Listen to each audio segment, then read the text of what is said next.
नमस्ते जम्मू और कश्मीर। ये नाम सुनते ही ना दिमाग में बहुत सी तस्वीरें घूमने लगती हैं, है ना। पर यह जगह सिर्फ उन तस्वीरों से कहीं ज्यादा है। इसे कई नामों से, कई कहानियों से जाना जाता है। तो आज हम इसी की पूरी तस्वीर को समझने की कोशिश करेंगे। चलिए शुरू करते हैं। और देखिए, सबसे पहली तस्वीर तो यही आती है, धरती पर स्वर्ग। और ये बात exploreworldtrip.com भी कहता है। एक ऐसी जगह जहां बर्फीले पहाड़ हैं, खूबसूरत वादियां हैं। ज्यादातर लोगों के लिए कश्मीर का मतलब यही है। और सच कहूं तो इसमें कुछ गलत भी नहीं है। ये छवि सदियों से सबको खींचती आई है। लेकिन क्या यही पूरी कहानी है? शायद नहीं। ये तो बस तस्वीर का एक हिस्सा है। असल में जब हम जम्मू और कश्मीर बोलते हैं ना, तो हम एक नहीं बल्कि कई चीजों की बात कर रहे होते हैं। सोचिए, आज ये एक केंद्र शासित प्रदेश है जो 2019 में बना। लेकिन उससे पहले ये एक पूरा राज्य था, 1952 से लेकर 2019 तक। और उससे भी पहले ये एक रियासत हुआ करती थी। तो एक ही नाम के पीछे कितनी अलग अलग हकीकतें छुपी हैं। ये सिर्फ एक जगह नहीं बल्कि एक पूरा सफर है। तो इस पूरी कहानी को समझने के लिए हम इसे तीन अलग अलग लेंस या कह सकते हैं तीन अलग अलग नजरियों से देखेंगे। सबसे पहले बात करेंगे धरती पर स्वर्ग वाली पहचान की, फिर चलेंगे इसके राजनीतिक इतिहास में, और आखिर में देखेंगे कि आज की तारीख में ये प्रदेश कैसा है। तैयार हैं? चलिए तो सबसे पहले लेंस पर फोकस करते हैं। धरती पर स्वर्ग। देखते हैं कि ये पहचान आखिर आई कहां से। ये एक सांस्कृतिक और संवेदी सफर होने वाला है। जब खूबसूरती की बात आती है तो यहां कोई कमी नहीं है। श्रीनगर, जो कि समर कैपिटल है, वहां की डल झील और मुगल गार्डन तो बस देखने लायक हैं। फिर गुलमर्ग हैं, जिसे फूलों का मैदान भी कहते हैं। सर्दियों में तो ये स्की लवर्स का अड्डा बन जाता है। और पहलगाम और सोनामर्ग, मतलब अगर किसी को प्रकृति से प्यार है तो उसके लिए ये जगहें किसी सपने से कम नहीं है। और हाँ, डल झील की बात हो और हाउस बोट का जिक्र ना हो, ऐसा हो ही नहीं सकता। जरा सोच कर देखिए, आप एक पारंपरिक हाउस बोट पर हैं जो अखरोट की लकड़ी से बनी है, जिस पर हाथ से नक्काशी की गई है, और सामने पहाड़ों का शानदार नज़ारा। ये सिर्फ एक होटल में रुकने जैसा नहीं, ये तो अपने आप में एक पूरा अनुभव है। और संस्कृति की बात चल रही है तो खाने की बात तो करनी ही पड़ेगी। कश्मीरी खाना, और खासकर वाजवान, ये कोई आम दावत नहीं है। ये एक पूरा कुलिनरी एक्सपीरियंस है। रोगन जोश, गुश्ताबा, ये नाम सुनते ही मुंह में पानी आ जाता है। ये यहाँ की ट्रेडिशंस का एक बहुत ही स्वादिष्ट हिस्सा है।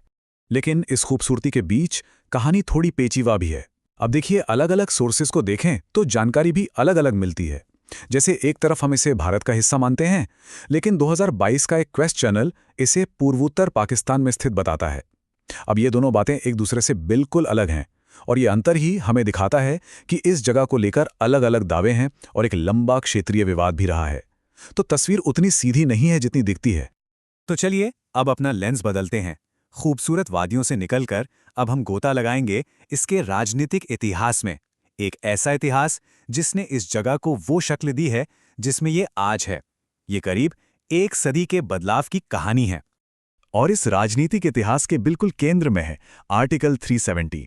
ये भारतीय संविधान का एक बहुत ही खास प्रावधान था, जिसने 1952 से लेकर 2019 तक, मतलब करीब करीब 70 साल तक, जम्मू और कश्मीर को एक स्पेशल ऑटोनॉमस स्टेटस दिया था। इसका मतलब ये था कि राज्य के पास अपना संविधान था, अपना झंडा था, और कुछ मामलों को छोड़कर अपने कानून बनाने की भी आज़ादी थी। तो इस सफर में कुछ बहुत बड़े मोड़ आए। देखिए, 1952 में तो ये राज्य बना स्पेशल स्टेटस के साथ।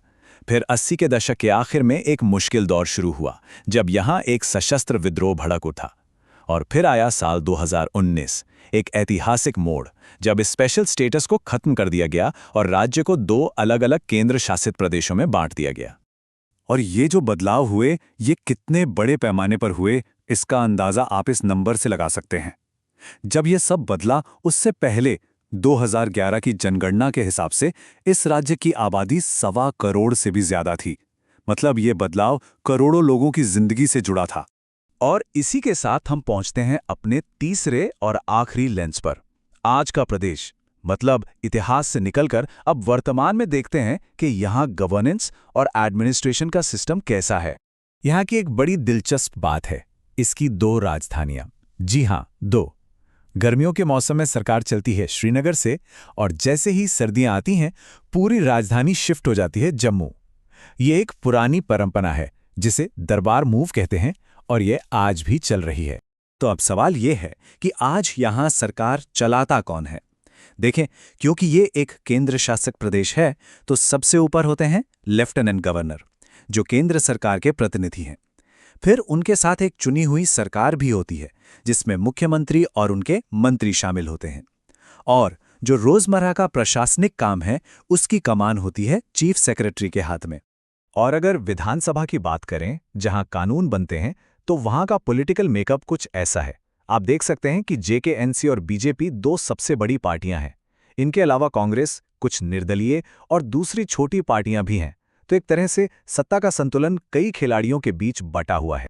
तो ये थे हमारे 3 अलग-अलग लेंस। अब वक्त है इन तीनों को एक साथ लाने का और पूरी तस्वीर को एक फ्रेम में देखने का।